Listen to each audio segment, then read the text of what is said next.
আসসালামু আলাইকুম এভরিওয়ান, আশা করি সকলে অনেক বেশি ভালো আছেন। আলহামদুলিল্লাহ, আল্লাহ পাকের অশেষ মেহেরবানিতে আমি অনেক ভালো আছি। আপনারা অনেকে দেখে বুঝে গেছেন আজকে আবারও সানাফের ভিডিও নিয়ে আসলাম। তো হয়তো অনেকে ভাববেন সানাফে ঝাড়ু নিয়ে আসতেছে আমাকে পিটানোর জন্য, আসলে তা কিন্তু নয়। সে ঝাড়ু নিয়ে খেলা করতেছে। যখনই তার দিকে আমি মোবাইল ফিট করি সে তখনই আসলে দৌড়ে আসে তার ভিডিও দেখার জন্য।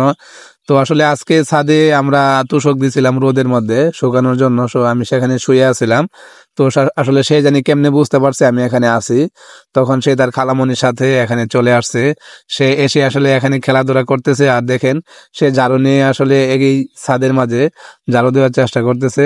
তো যারা সানাব বাবাকে আগে দেখছেন তারা আপনারা দেখেই বুঝতে পারতেছেন সে কতটা শুকাইছে। সে অনেকদিন যাবত অসুস্থ, তো এখনো ভালোভাবে সুস্থ হয় নাই, যার জন্য দেখেন একেবারে শুকায় কাবু হয়ে গেছে। তো দেখেন সে একটু পর পর যে ঝাড়ু দেয় আমার দিকে তাকিয়ে দেখে আমি তাকে ডাক দিই নাকি। প্রত্যেকটা মা বাবাই তখনই তাদের সংসার যে একেবারে পরিপূর্ণতা পায় যখন তাদের সংসারে একটা ফুটফুটে সন্তান হয়। তো যাই হোক, আল্লাহ পাকের কাছে হাজার শুকরিয়া যে আল্লাহ পাক আমাকে একটা ছেলে এবং একটা মেয়ে দিয়েছে। তো আমার সানাব বাবাটা সে ছোট, সে অনেকটা অসুস্থ, সবাই তার জন্য দোয়া করবেন। আল্লাহ পাক যেন তাকে সুস্থতা দান করে এবং আল্লাহ পাক যেন তাকে দিনের পথে কবুল করেন। তো আপনারা দেখেই বুঝতে পারতেছেন সে আসলে যে ঝাড়ু দেওয়া নিয়ে কতটা ব্যস্ত। একটা না, সে এখন দুইটা ঝাড়ু নিয়ে আসলে এখানে ঝাড়ু দিবে। আর একটা কথা বলে নেই, আপনারা হয়তো অনেকে বুঝতেছেন ছাদের মাঝে অনেক কাপড় চোপড়, আপনারা বুঝতেই পারতেছেন এখন দুপুর সময়, দুপুর টাইমে তো আসলে ছাদে কাপড় থাকবেই। অনেকের কাপড় শুকাইতে দিছে। তো সেই কাপড়ের মাঝখান দিয়ে আপনাদেরকে আমি আসলে ভিডিওটা নিয়ে আসলাম। তো আসলে দেখেন সে আসলে কত ভালোভাবে ঝাড়ু দিতেছে। তো আলহামদুলিল্লাহ, আসলে আল্লাহ পাকের কাছে হাজার শুকরিয়া যে আমার সানাম বাবাটা আল্লাহ পাকের যে আপনাদের দোয়া আল্লাহ পাকের রহমতে সে অনেকটা আসলে চঞ্চল।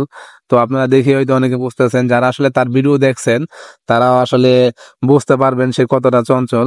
তো আসলে যাই হোক, সে ঝাড়ু নিয়ে আজকে খেলাধুলায় খুব ব্যস্ত। আর একটা কথা হলো, যখন আমি বাসায় আসি আমি তো অনেক সময় বাসায় থাকি না। তো বিশেষ করে ম্যাক্সিমাম সময় এখন বাসাতেই থাকি না, অনেক ব্যস্ত থাকি। সেই ব্যস্ততার জন্য বাসায় আসা হয় না। আর বিশেষ করে সে যদি আমার সাথে থাকে, সে আসলে তার কোনো কিছুই লাগে না। সে আমার সাথে থাকলে তার খাওয়া দাওয়া সবকিছু ভুলে যায়। তার যে মা আছে সেটা আসলে একেবারে মনেই করে না।